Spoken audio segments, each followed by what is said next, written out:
Et bonjour, bienvenue pour ce JBG News, ici Romain, toujours les nouveautés de la semaine, encore un peu moins, mais des grosses sorties quand même, du coup on va voir ça, mais avant, petite opération, à partir du 21 novembre jusqu'au 3 janvier, les exits, donc les escape games qui sont les plus connus avec Unlock, vous en achetez deux, le deuxième à moins 25, vous en achetez trois, deuxième à 25 et le troisième à moins 50. Donc ça vaut quand même le coup si vous êtes féru d'escape game et que vous voulez découvrir autre chose que Unlock et confrères, les exits sont vraiment très chouettes. Nous on a beaucoup aimé, surtout ce petit côté clic-clic, des fois on déchire des trucs, ça fait des petits frissons de déchirer des trucs, c'est cool. Bref, allez, les nouveautés, c'est parti, c'est tout de suite.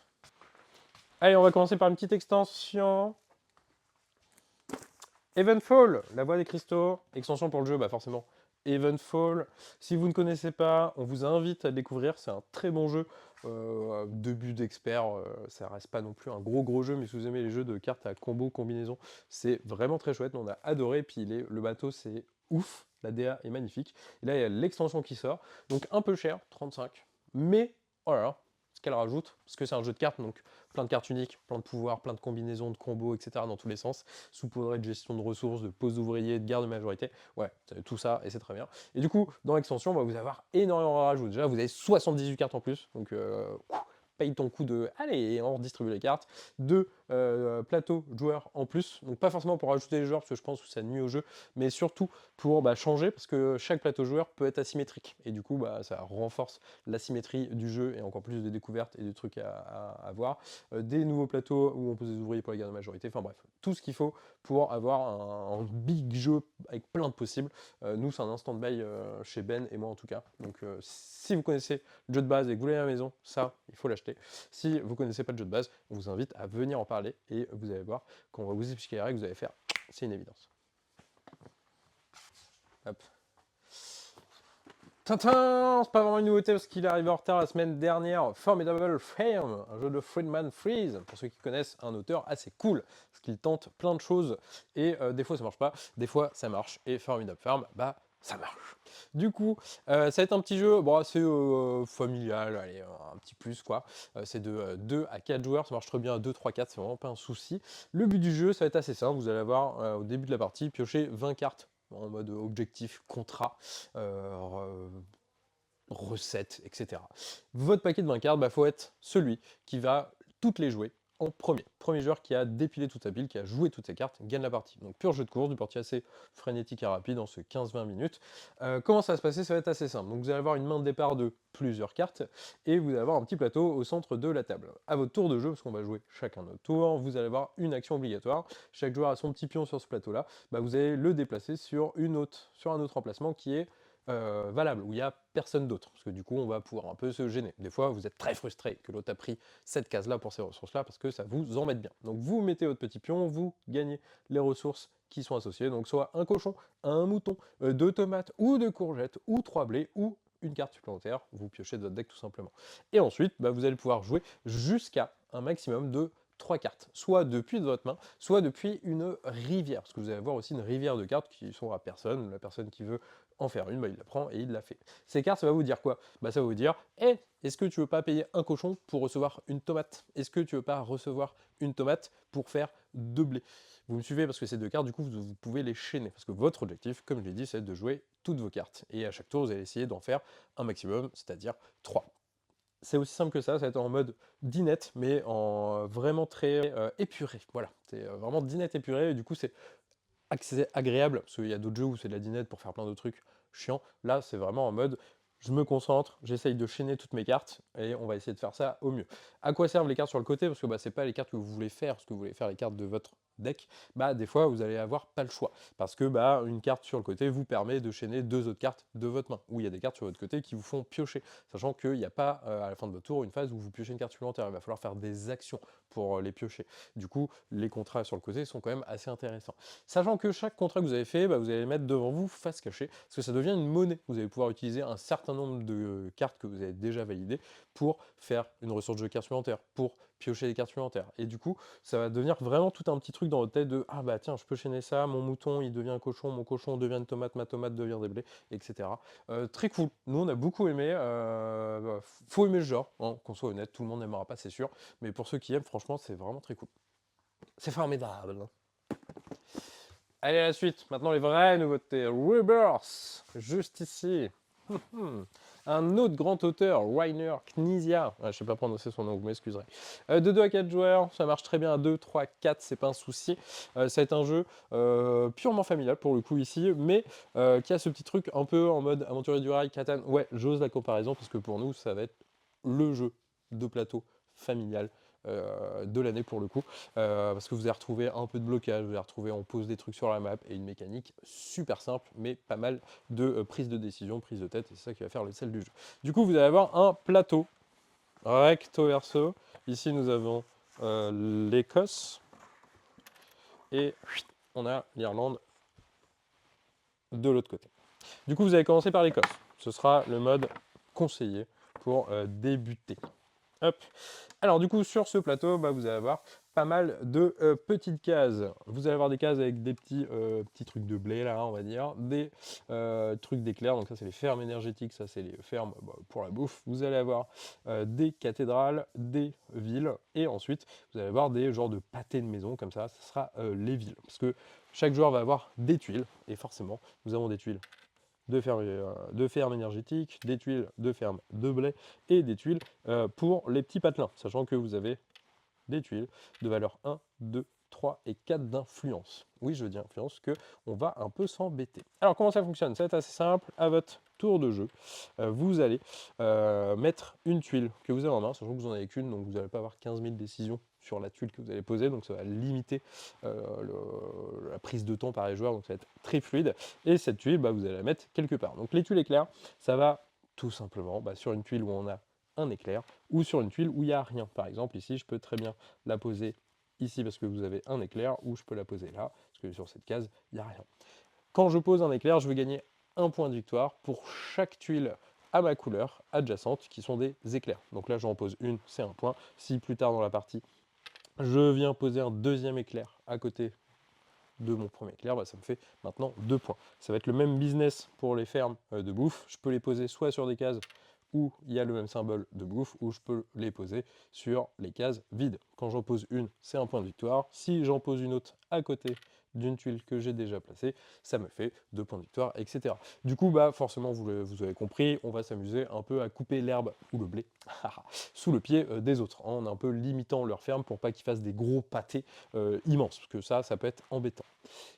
À noter que vous allez avoir aussi du coup les petites maisons. Donc ça c'est la dernière type de tuile. Vous allez pouvoir les poser sur les cases de pâté de maison, et vous en avez de 3 tailles. Une taille de 1, une taille de 2, une taille de 3. En termes d'icono et de couleurs et tout, c'est super visible, et ça c'est très agréable, je dois le reconnaître. Si vous posez votre tuile maison sur un pâté de maison de 1, vous gagnez un point. En plus de ça, j'ai mis ma tuile sur un port, donc je gagne un point supplémentaire, à savoir les points vont être track sur le côté du plateau, comme ceci, comme vous l'aurez compris. Si par contre je mets sur un pâté de maison où il y a 2 ou 3 emplacements, je ne score pas tout de suite des points. Quand un joueur, un autre, bon, j'aurais dû prévoir pour l'exemple, parce que du coup je ne peux pas le faire là, mais un autre pâté de maison à lui, et ça, du coup ça finit la zone, c'est là qu'on va regarder pour marquer des points. Du coup là, on va marquer des points en fonction de l'influence, donc c'est ça les petits maisons que vous avez, influence 1, influence 2, on va dire que mon adversaire a mis une petite tuile d'influence 3, lui va marquer 5 points, et moi je vais marquer que 3 points. Donc c'est une petite guéguerre sur les différents pâtés de maison. À noter, si je m'étais remis une seconde fois, donc il n'y a que moi sur ce pâté de maison, je gagne 5 plus 3 points. Donc ouais, on va vraiment aller chercher les autres où ils sont, sinon ils font un peu trop de points quand même. Sur les pâtés de maison de 3, hop, on va aller là. Le joueur qui a le plus d'influence dans le pâté en question va gagner 8 points. Le second va gagner 5 points. Si on était 3 sur le pâté de maison de 3, le troisième a que chi. Donc, tant pis pour lui, il avait qu'à mieux poser sa tuile ou faire un peu plus attention. Ensuite, il y a les fameuses cases château. Ici, les violettes et les cathédrales jaunes. Alors, quand vous posez une tuile à côté d'une cathédrale, ça va être assez simple. Hop, vous posez votre petit marqueur comme ça, parce que ça note que vous êtes déjà allé une fois ici, parce qu'on pourra activer le pouvoir de la cathédrale qu'une seule fois. Je vais piocher une petite carte objectif personnel. Et du coup, bah là, par exemple, j'ai 5 points de victoire à la fin de la partie si c'est moi qui ai le plus de tuiles sur les fameux ports qui donnent des points bonus. Et vous avez tout un petit paquet bien différent, hein. Bon, là, je les ai pas mélangés, donc forcément, hop, c'est moi qui ai le plus de fermes agricoles, donc le plus de pâtés, différents pâtés de 3. Là, j'ai la plus grande ferme, plus grand des villages, etc. Enfin, vous allez avoir pas mal de petits trucs. Donc ça aussi, ça va être à prendre en compte au fur et à mesure de la partie que vous les piochez. Et du coup, deuxième chose, c'est les fameux châteaux qu'on a ici. Donc les châteaux, ça va être assez simple.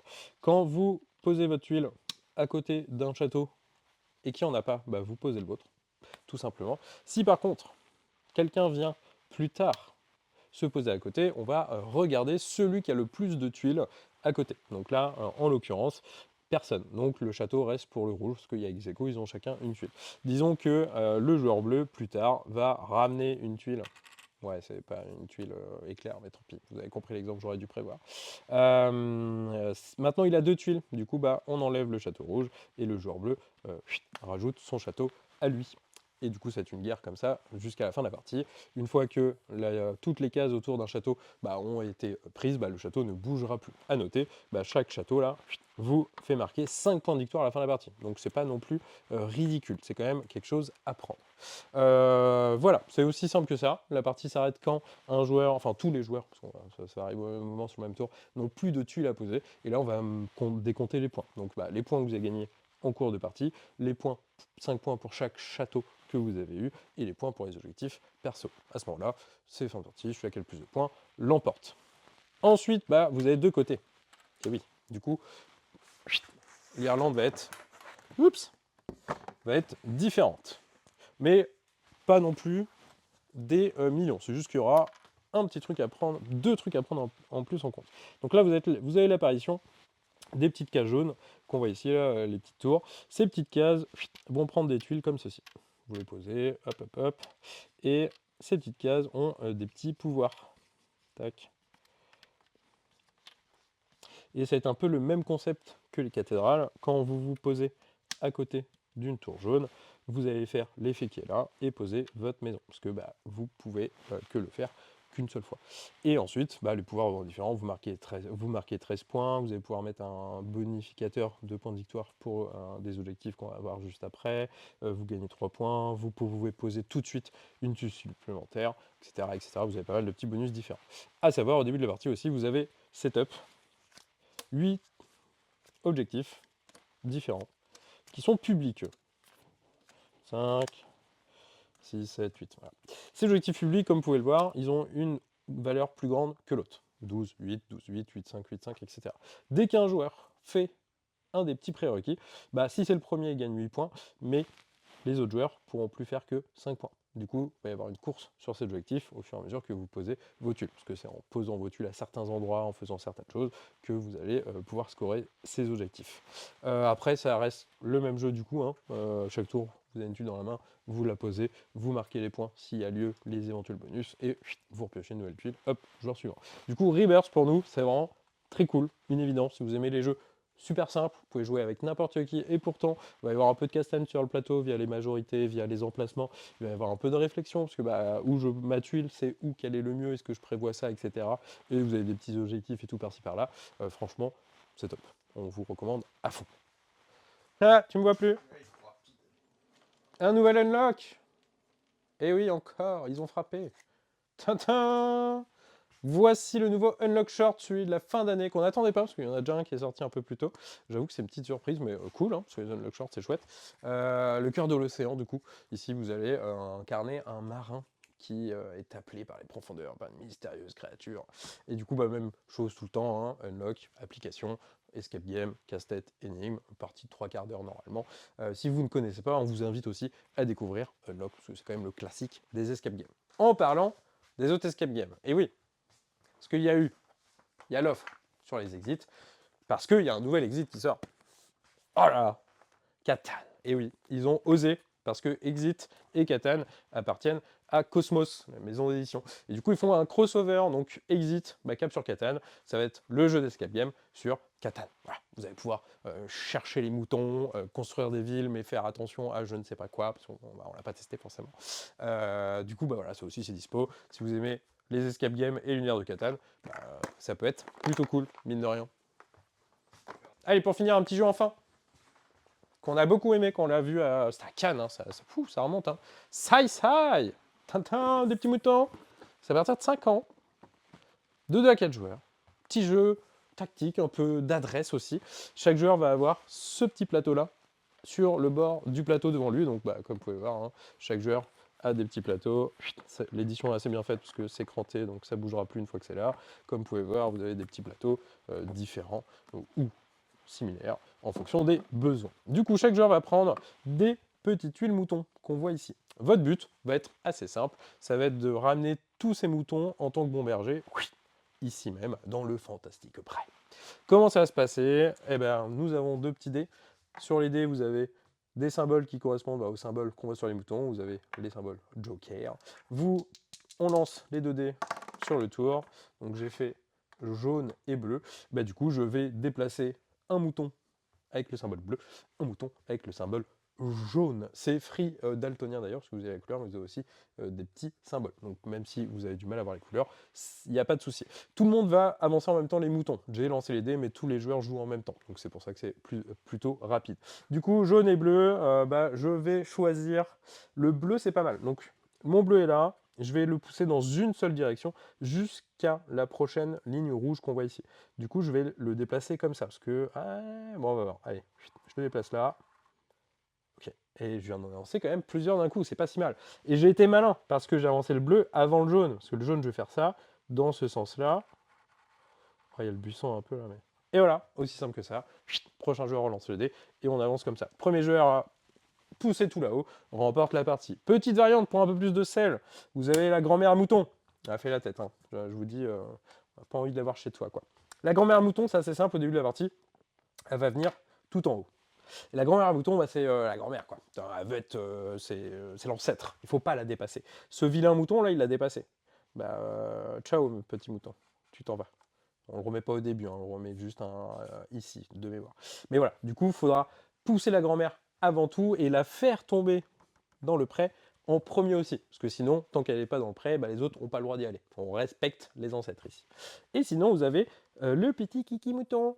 C'est le petit bébé. Alors, le petit bébé, il a un petit symbole. Du coup, au début de la partie, vous allez le mettre à côté de papa ou maman, là. Parce que c'est le même symbole. Et du coup, ce petit mouton ne devra jamais quitter un mouton avec le même symbole quand vous poussez. Sinon, malus, hein, il va redescendre un peu à côté de la tuile qui a le même symbole, la plus basse. Voilà. C'est aussi simple que ça, mais nous on a beaucoup aimé, le matos est vraiment chouette pour le coup.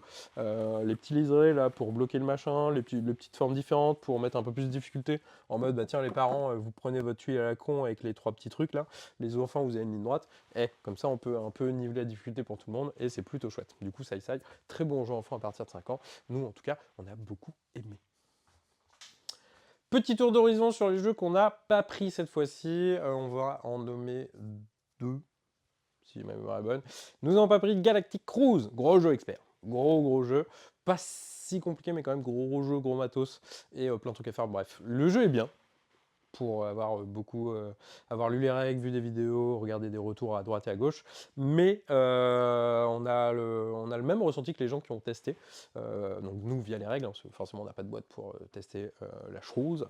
Le jeu est cool, mais très séquencé, et du coup chaque partie, ce qui nous avait sauté un peu aux règles à l'œil, où on a l'impression de faire souvent les mêmes choses, à notre avis, à première vue notre avis est partagé, donc ça en fait pas un mauvais jeu, mais c'est pas un jeu du coup où vous sortez tous les soirs en mode on va le poncer, et du coup malheureusement ce petit truc fait que nous on va pas le prendre, sachant que les experts on fait une grosse sélection, c'est plus pour ça, dans un monde où on vend beaucoup plus de jeux experts, il rentre, il vient, il n'y a pas de souci, le jeu est bien, agréable, il y a tous les illustrations, donc l'icono et tout, trop bien. Mais ouais, sensation de c'est cool, mais ça, j'ai l'impression de toujours faire les mêmes choses, un peu, même si bon, tu as l'extension, il y a des plateaux, des tuiles actions que tu peux un peu bouger pour changer les choses, mais on pense pas que ça suffise à ce que le jeu soit vraiment ouf. Et du coup, en expert, on essaye de prendre que des jeux qui nous ont qui nous ont pris au trip, quoi. Bref, voilà, on prend pas Galactic Cruise. L'éditeur Super Meeple aussi, il y a ça aussi qui joue un peu, ont pris le parti pris, donc peut-être qu'ils ont raison ou tort, ça c'est un autre débat.